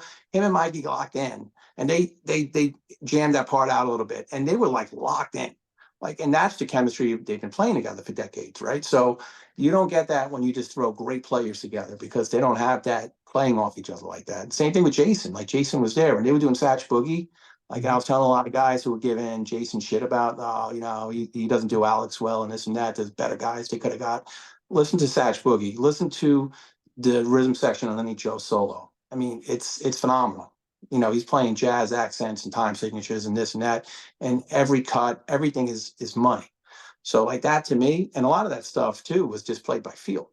So I thought Jason Right. did a great job. Right. And yeah, like I said, and you just said, you know, that's something that you couldn't just throw anybody into and it happened.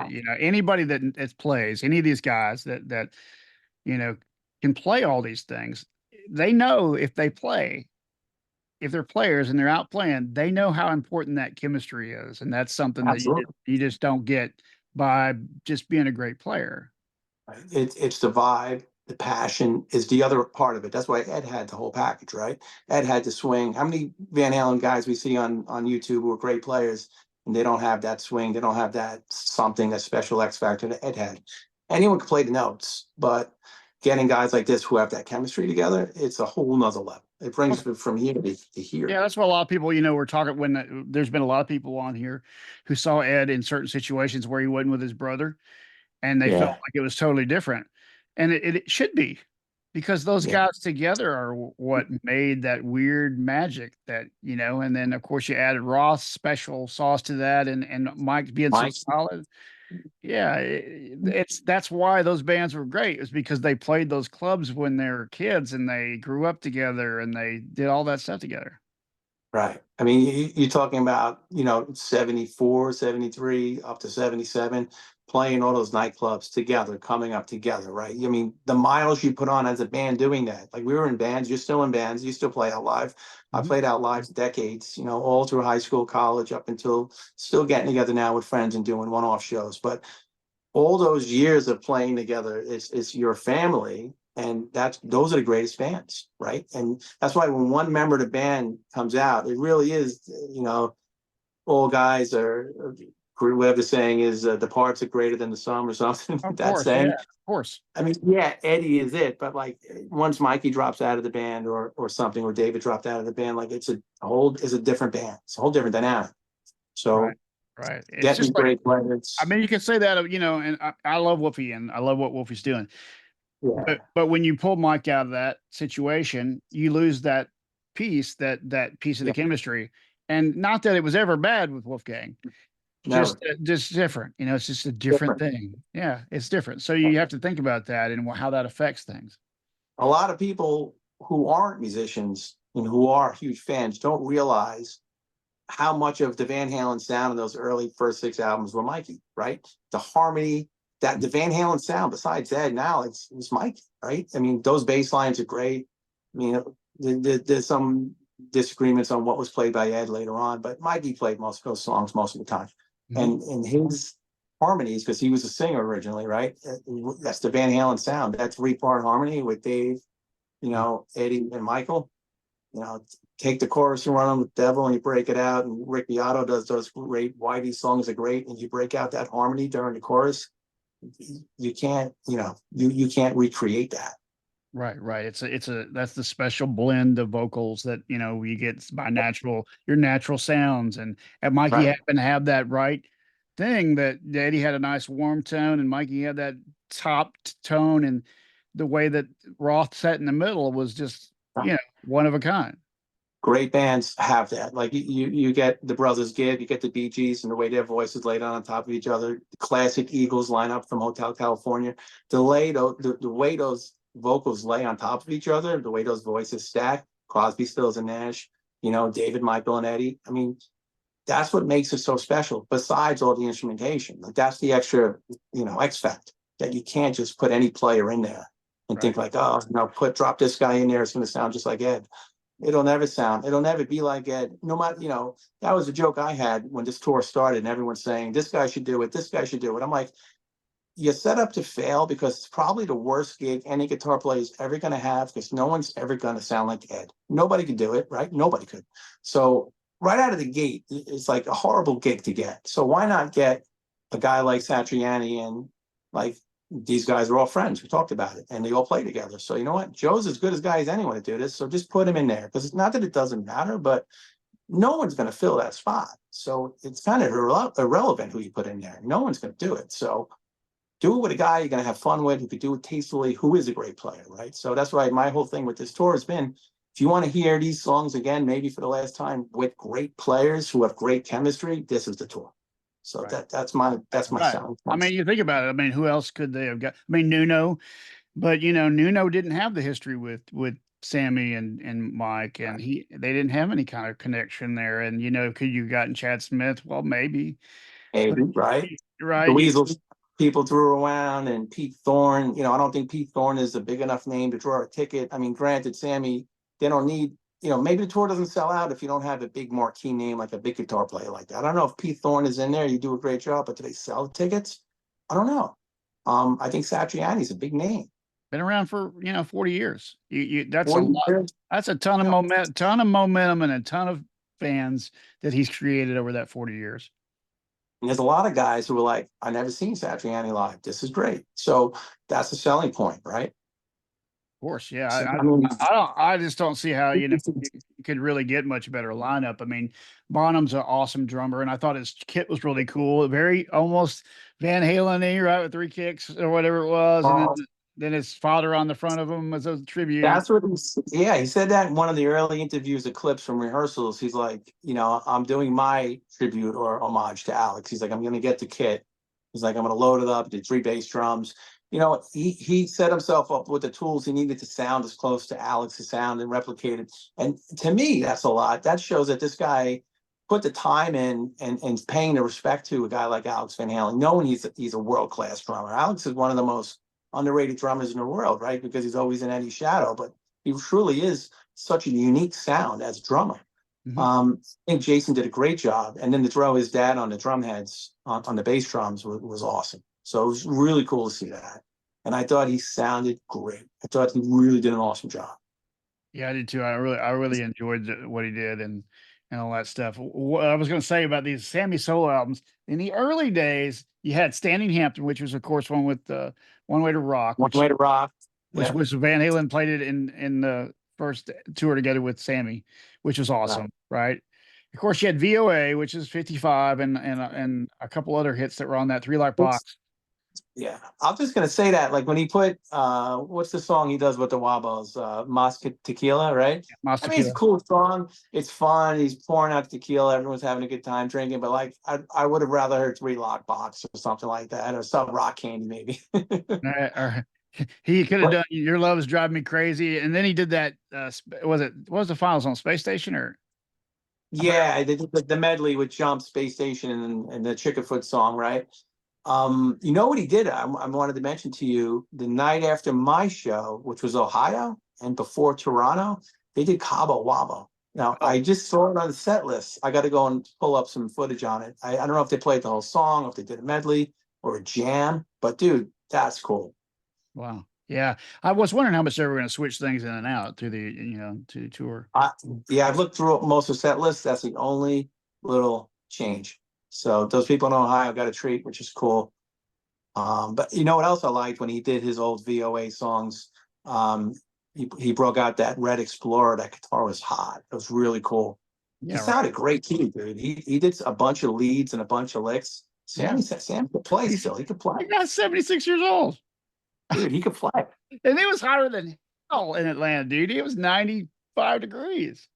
It was in the 90s at my show too, and he's 76. And let me tell you, and I said the night before he played Massachusetts, that was the 7th show, and he said up to that point that was their best show. I watched some videos, sounded great. So we were the next night. I was worried about his voice. He was he was dead on up until the last song. So 76, I give the guy a lot of credit. You know, I tell you, it's nearly impossible to. I mean, I can't imagine being 76 and doing a show like that at that level with that kind of. Because the thing about a show on that size of the stage, it's you just have so much more to cover, and you have to do so much more. Everything's exaggerated, right? Yeah, it is. And he was working the stage. He was working both sides. He was coming up. He was signing stuff. Really cool moment at my show was during Best of Both Worlds, and he was getting into it. There was a little girl in the probably second row on her dad's shoulders. She was young, maybe 5, 6, 7, and she had a sign. She had like a USA hat on with like the stars and stripes stars, and she was holding a sign. My first Sammy show, and she had the Van Halen towel, the beach towel, the red, white, and black one. So Sammy went over during the song. He looked at her. He took the sign. My first Sammy show. He held it up, put it there, and he took the beach towel And then he started dancing around in it, which was pretty cool. Then he went over and signed a bunch of stuff for her. But that was just a cool moment. But there's a lot of moments like that in my show, where during Moss Tequila, he came out to Tequila, he filled everybody up. He went around twice. And during a lot of other songs, when the guitar solos were going on, he went over and he signed a bunch of stuff. So like he worked the whole show. Like for 76-year-old dude, he just didn't stand back there and sing. Like he didn't stop moving the whole time, singing with Mikey, going over to Joe. Like he was having fun, you know. So that was great to see. The energy was high. So that was the other part that I was really happy with. Yeah, Sammy, man, I was going to say this about a previous guest I had on, Craig Parker Adams. Craig told the story on my podcast, and it's a really great story about Sammy. He wanted to meet Eddie. He's been like me. He had some opportunities almost to meet him a couple of times when he was 13, and Eddie was in a limo, and he chased the limo, actually chased the limo with Eddie Van Halen in it. Anyway, he eventually goes to a show, and it's a Sammy show in the 90s, right? And he's waiting for Eddie in the lobby to get him to sign something. And Yeah. Eddie's nowhere to be found, but Sammy comes walking through. And he goes up to Sammy and goes, you know, or something. And anyway, he doesn't want Sammy's autograph because he doesn't like Sammy. He wants That's Eddie's nuts. autograph. But Sammy takes a liking to him. And Right. he goes, what would you like? And he goes, we would like backstage passes to the show. And he goes, okay, I'll have my buddy take care of you. Right. And he'll come down and take care of you. And so at that point, he didn't think anything of it. But sure enough, they gave him 2 passes to the show, and Backstage. they got to go to the sound check and hang out. And it was just him and his buddy Wow. and That's Van awesome. Halen, right? That's awesome. So they do the sound check, and Sammy comes out afterwards and hangs out with them for a little while longer, just the two of them. He He's said, probably, you want my autograph now? he said Eddie didn't hang out with him, but Yeah. Sammy did hang out. He said after that I had a new opinion of Sammy Hagar because he was so cool to me. You know, yeah. Later on, Craig, you know, like I said, started as a kid who dreamed of meeting Eddie Van Halen, and it just so happened at one point Eddie Van Halen had to come to his studio and got to hang out with him for 3 or 4 hours. That's wild. Isn't that wild? That is wild. Can't even imagine that, right? That was about 2012, I think, when it happened. What would you even talk about with him for 3 or 4 hours? Like, I mean, you just You know pick his what? brain, But the yeah, onions.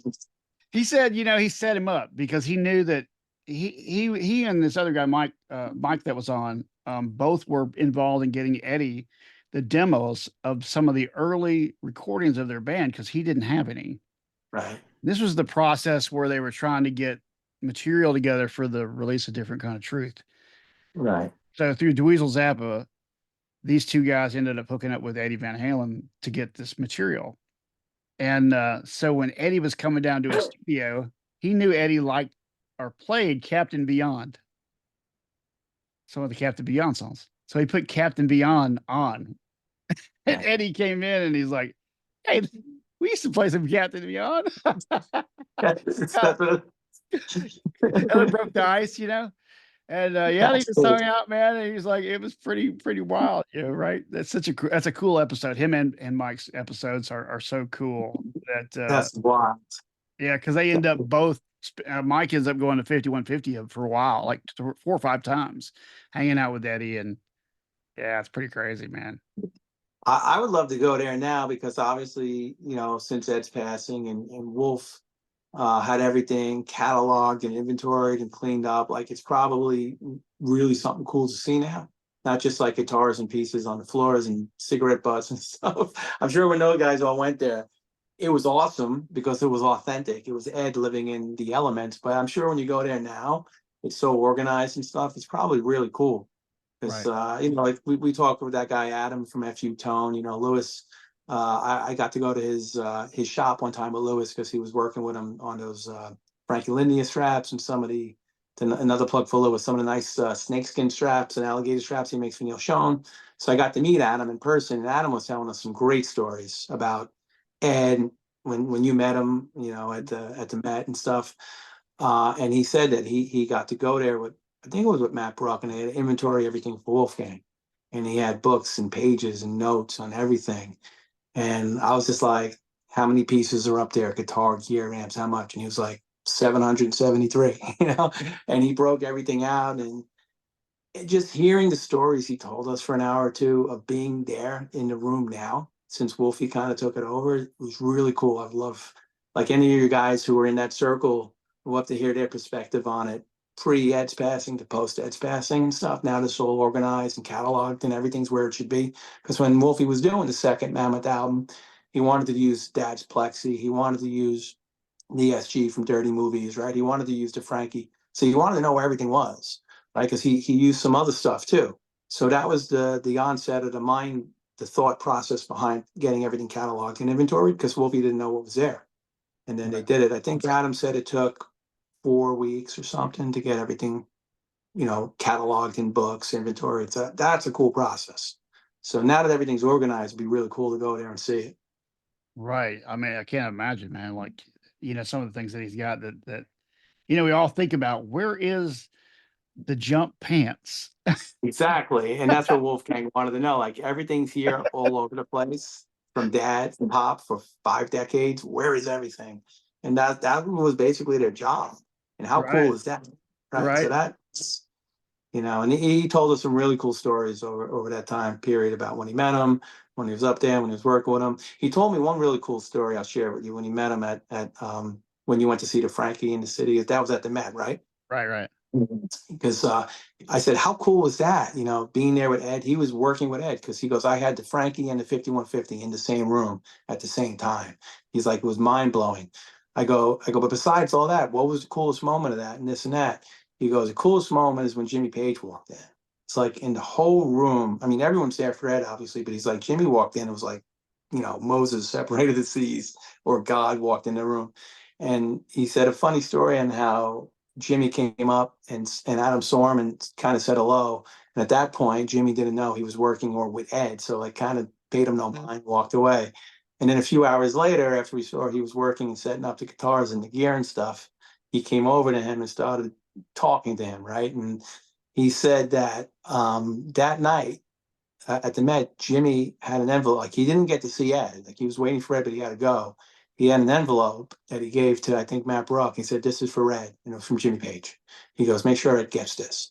So years go on. We don't know what was in the envelope, if Ed still has the envelope. And when they were cataloging the room, that was on Adam's mind. He's like, I want to know what was in an envelope, what Eddie wrote, of what Jimmy Page wrote to Eddie. And they didn't find it. And I think we were talking about it, and we're like, I bet you Alex has it or something like that.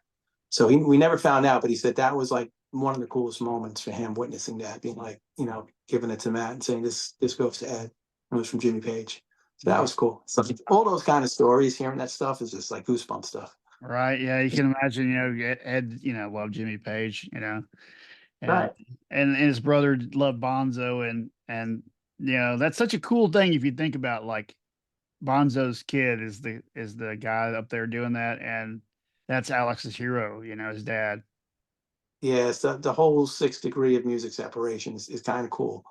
Right. It's I, such an interesting thing, that we're all kind of lucky, and anybody that loves music, we're lucky that we can all rally around something like Eddie Van Halen. right. And that's what boggles me about this tour, and a lot of the fans, that we always complain we don't get enough from the brothers or the family, right, from the Van Halen camp. Like, they don't put stuff out.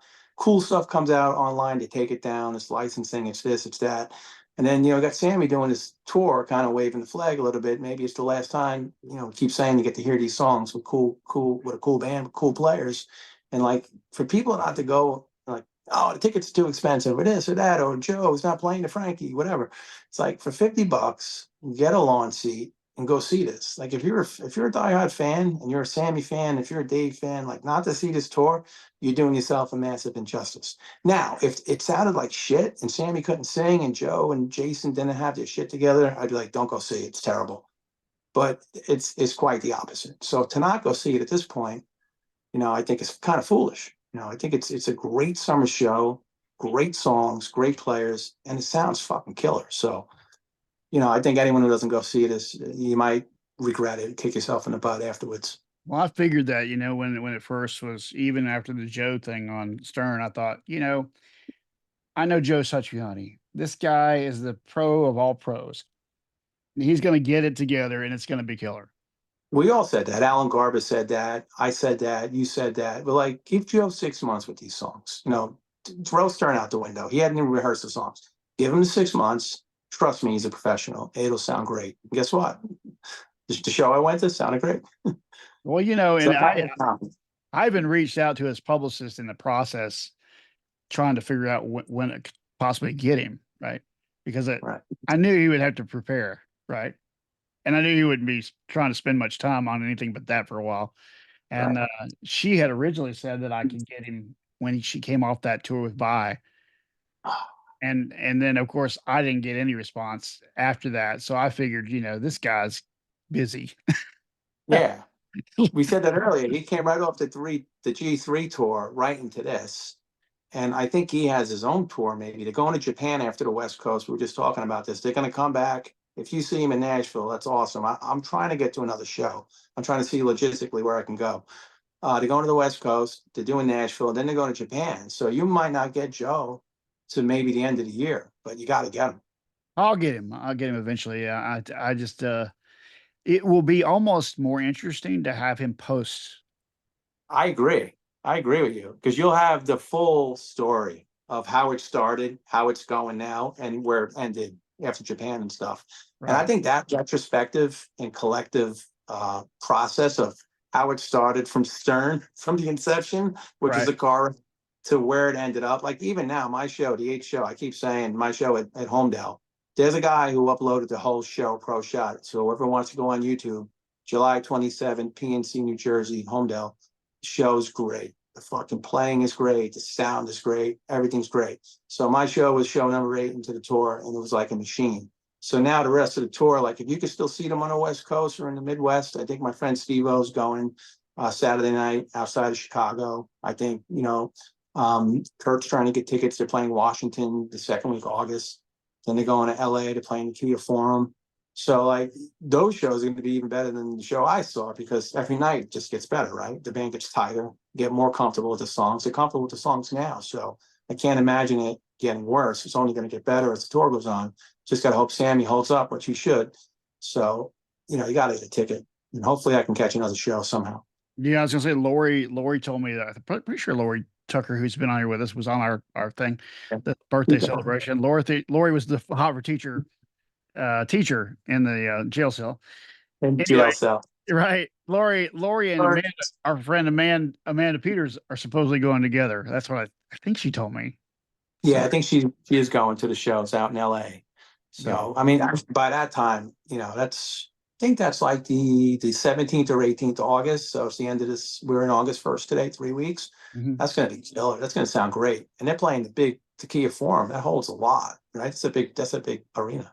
Right. So that's going to be a great show. That's going to be an awesome show. Well, Van Halen did even their 84 tour there, and I think they may have played there in 79 even, maybe 80 for sure, but yeah. But yeah, I mean, Kia Forum is like, the Forum is like it's an icon in itself, and that's going to be a good show. And see that there, just be incredible, man. I tell you what. So let's see, what do we miss? We miss anything? We talked about Joe, Ray's vocals.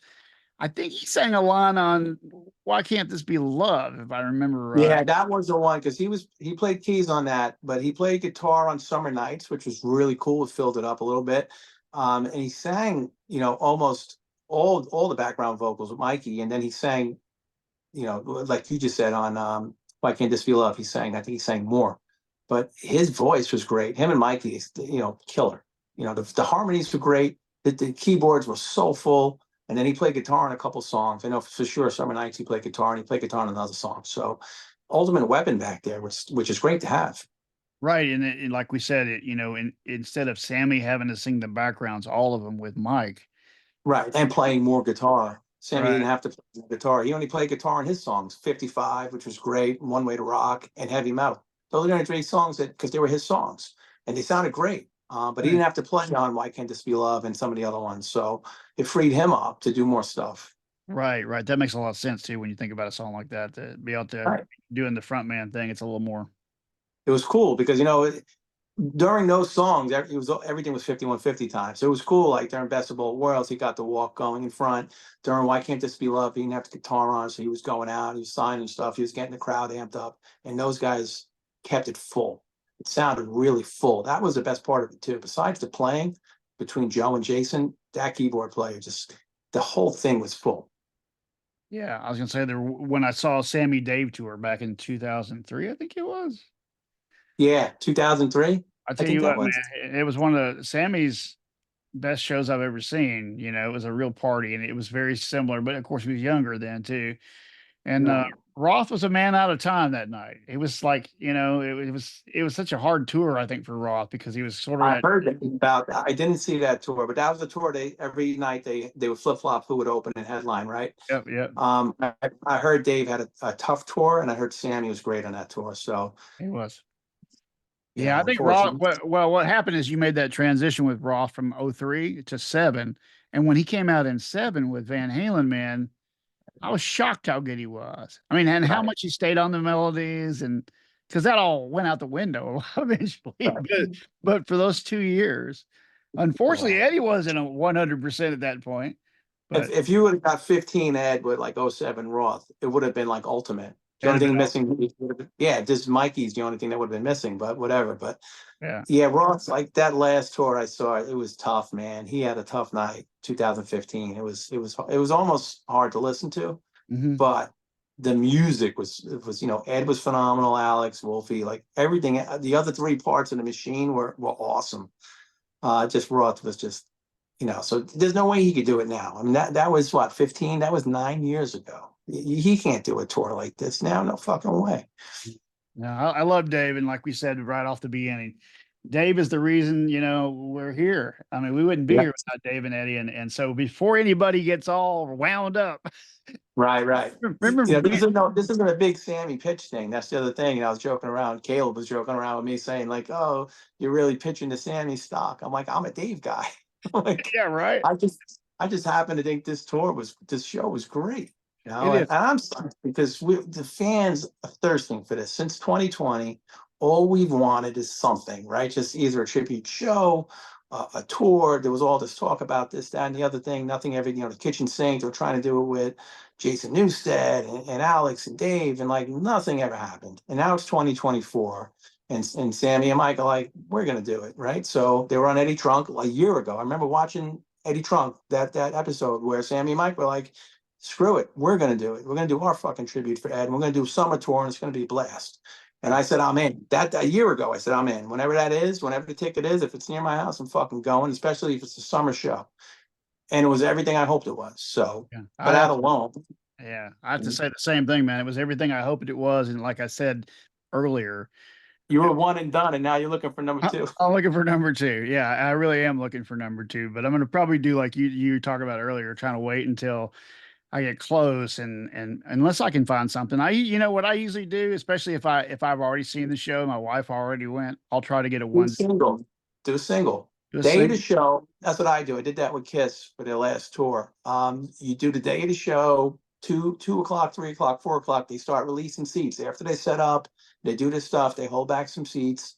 You get that. You get the venue will release tickets close to the show, right?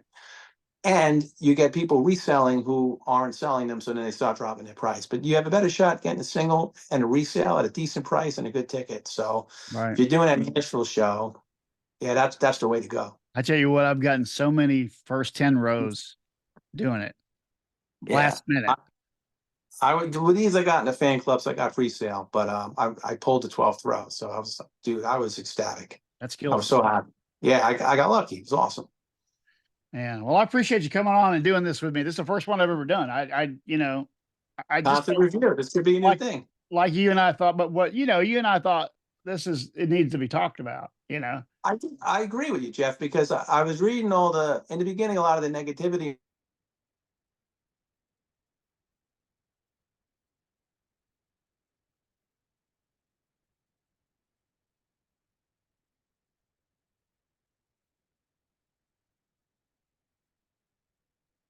getting on Jason with the tempos. I'm like, all right, it's 1 or 2 shows out of the gate. But I think since those early shows, it's gotten better and better and better and better. So I'm like, how can't you go see this if you're a fan? Like, this is awesome. And it might be the last time that Sammy does this in this lineup. And in this, I'm hoping, like we talked about, it's successful enough. It's been a successful tour that, hey, every summer, let's have a party. Let's go out and do it. I'll Right. go. I would Right. love to see. And then maybe, they can wrangle a Wolfgang or whoever, to do it. Right. My whole thing with Wolfgang, I think, is he needed to get to a point in his life where he got over the grieving. Yeah. Like I would say this with Bonham himself and with Dweezil. Both of them Yeah. had a long period before they ever did anything like that. I was just going to say that people forget, how old is Wolfgang? 30, He's early early 30s. 32, 34. Right. He's still early in the grieving process. I was going to make that same correlation to Jason Bonham. Now, granted, Wolfie has a lot more money that he doesn't need to go out to work. Like, he probably got half of Pop's estate or a third of the estate. So he's probably got 50 mil or something. Who knows? He doesn't need to do anything if he doesn't want to. I think Jason is a different situation because there wasn't a lot of Led Zeppelin money because Bonham didn't write songs, no publishing, this, that, the other thing. So Mhm. Jason needed to go out and do his thing. But he wasn't really doing the Zeppelin thing and to a decade or two later, right? And he was early on. He was, he was into the drinking. He was grieving his dad. He was playing. He had his band Bonham. Then he was doing a couple different things. He was in Foreigner. He was in a bunch of different bands, and then finally he put the Led Zeppelin thing together, right? But that was later on in the grieving process. I think there's at some point early on, you don't want to rest on the laurels of your dad. Wolfie doesn't want to go out and play Van Halen songs or play Panama. That's a joke. But I think at some point when maybe he's 40 or maybe early 40s, where he'll be like, you know what? I never went out and celebrated pop. I'm going to do it now. There'll be a point where he puts out a bunch of Mammoth albums, and there'll be a point in his life where he's going to want to do it, I hope. And I think he might do something. I'm not saying a full-blown Van Halen thing, but I think he will do something. And I just think he needs to get to that point in his life where he will want to celebrate it like Dweezil, Zappa does Zappa. I think there'll be a point where Wolfgang will do that because maybe in 10 or 12 years, he wants to keep the fire still burning for people and keep the music and his dad's spirit alive. And he'll do it when he's ready to do it. So I do believe that. Yeah, Not now. I think you're right. Yeah, Zappa is a really good example. I mean, Right. obviously because that was like a momentous, probably. I mean, because Wolfie's growing up with his dad's music, and he played, played in the band. Yeah. So it's a little different than Zappa having to go learn his dad's catalog because he never played with his dad Right. like that. I mean, obviously he was around him all the time, but And the the crazy material, thing, yeah, the material's crazy. the material's crazy, but both those players could play that stuff. I mean, not a lot of people, even though you're Frank Zappa's son, could you play that? Dweezil could play that. Same thing with Wolfgang. Not only could he play his dad's stuff, he could play every instrument, which is even crazier. But a lot of offspring of parents, they can't do that. But the interesting is both these guys could do it. So that's why I think at some point Wolfgang will do it. It's just he'll have to reach that part of his life where he's going to want to celebrate his pop. It'll probably be when after he turns 40 or something, and then Yeah, well, he'll it's like want to go. it is something different when you're. I think when you get older, you start to, I don't know, changes your thing. Your outlook. It changes your outlook. Right now, it's like him against the world. Everyone's going, you've seen the internet battles with Wolfgang. He takes everything to heart. He's very personal. And it's him against the world proving that, it's me. I have my own talent. I don't need to rest on my dad and the family's name like you all say that. I'm only famous because of my pop. I think right now he's trying to prove to people that he's got the goods and he does have the goods and he could deliver and do his own thing. I think once he gets over that and he matures in time, he'll be like, fuck these people. I want to tribute my dad and I'm going to go out and do it. I What think do you? right now he's battling that. And he has, like he got on that. He did that one loss of control with Oh, Scotty Ian, that was great. Right. And he right? obviously did 2 Foo Fighter things, right, in Right. Europe and here. Did 2 tributes. Now he's popping up at different shows doing stuff with that was with he did one with Bungle, right? Which Right, is right, right. Scotty Ian. yeah, Mr. Bungle. It's the guy from Faith No More is the singer, I forget his name. Yeah, And Scotty, great band, by the way, Mr. yeah, Bungle. right. So I think there's more of that stuff happening, and as time goes on, more of that stuff will happen with Wolfgang. When eventually, I think he'll be open to doing something. So hopefully, we'll be around for that. That's the only problem, right? It should be. I'm only 50. Right. We might have some time left. We got some time. 10 years, we'll give them. You got 10 years, Wolfgang. We I want to know hear, Sammy will be done. Sammy will be 85, and then Wolfgang could take the torch and run with it. right? Right. And maybe we'll see those jump pants again. We're looking for those jump pants, Wolfgang. You know, That's right. that's one of the things that blows me away is like, where is all this stuff? The backdrops to the fair warning tour. Where's the, the outfits? Like there's gotta be, where's the freaking Raggedy Ann You know socks? what I heard? Maybe we'll end on this note because I talked Yeah. to Kurt, Kurt Snyder, 5150, under the bus boys. That when the Van Halen break happened in '85 or whenever with Dave and Van Halen brothers, that Dave took all the tour stuff and the production stuff. Did you ever hear that? I had And he no took all the stuff, whatever they had it in storage or the lots out in California or Pasadena, that when Dave went on tour and did his thing, he took a lot of that stuff. I think Dave has a lot of that stuff. Kurt knows. Kurt had told me a few stories like that. Yeah, there's So actually, that's where a lot of that stuff went. yeah, one of the floor pieces, the one from Diver Down that has all the flooring that they had on stage is I in a remember that. is in a rehearsal studio over in North Hollywood, I think. Wow. So it's been there. I don't know how I got there or what, but that's where I it's don't think Wolfgang or someone, Matt Brooks, got to go get that. at. They Alex, probably somebody. they probably do have a lot of stuff that's stuffed up in there that we would have like just loved to see in a museum for like one thing, like all of his guitars. They could put a little museum thing together in LA and just have all of his guitars. In Pasadena, they're a perfect Yeah, spot for it. right. They could do it in Pasadena. That'd be insane, right? Get Chris Gill on the case. He can mention it to their people and Matt, and maybe we can get it done. Mention it to Wolfgang. Right, right. In the old house too, the whole thing. I don't know if you saw that on that interview about with his sound man, but his sound man said that Eddie went by the old house before he passed away. Did you Oh know, no, did you know that? So in the interview with Tom Broderick, I said to him, Eddie never seemed very sentimental about his old house in Pasadena. right. And he said, "Oh no, he was." And I said, "Well, how do you know that? Because I've never seen him mention it once since he left there. Like I thought there was some kind of bad memories attached to it, maybe or something." Right, right. And he said, "No, when we were up in the studio, he had a photo of himself in front of his old house, Wow. and he said it was really recent, like in the last couple of years. And he went there and took a photo, and he went up to John Marshall School and took a photo. I And bet you near the end, yeah, near the end when he was realizing maybe he didn't have a lot of time left the last couple of years, he probably yeah, did a lot of that stuff, I bet. right, right. So Makes sense. the funny story is that he went and knocked on the front door at 1881. Wow. And Were they home? Was anyone renting it yeah, or yeah, living they there? were home, and he told them you need to cut the brushes out of the brush out front, bushes That's out. all. Then he's like, go near the curb. You see that Alex and Edward in the VH there? That was me. We did that when I was 7 years old. Or Well, they probably didn't even know who he was, nah, but probably he no li- clue. but he loved that. He loved when people didn't know who he was. He like relished it for some reason. Like Think about anyone on achieving that level of famedom in their life. They cherish any moment that they can go out in public and not be. The right, famous story was when he took Wolfgang to that Tool concert, right? And the guy's like, "Hey, take a picture of me," and he handed Ed the camera. You know who the fuck Ed was? that was a great photo though, right? That was one of my favorites, and always will be. Of Ed Yeah, just being Ed, hanging out, just doing his thing. Such a normal guy too. The way that he, I always talk about how he came across, to people. Like it was just the look on his face most of the time. When he was happy.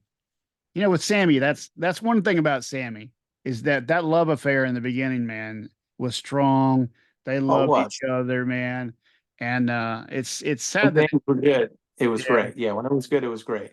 those guys were tight and they really saw eye to eye. And Mhm. I don't think they ever really saw like Dave and him really saw eye to eye that much ever, from what I could gather. But Yeah, it was definitely a different dynamic. With Dave and Ed was more like fire and ice, oil and vinegar, but that's what made the energy and the music so great. I think in the beginning with Sammy, it was almost like for Ed a breath of fresh air, working and collaborating with someone like Sammy who could sing those parts. He could arrange and write different and better music that he wanted to do, that he was constrained with doing from Roth all those years.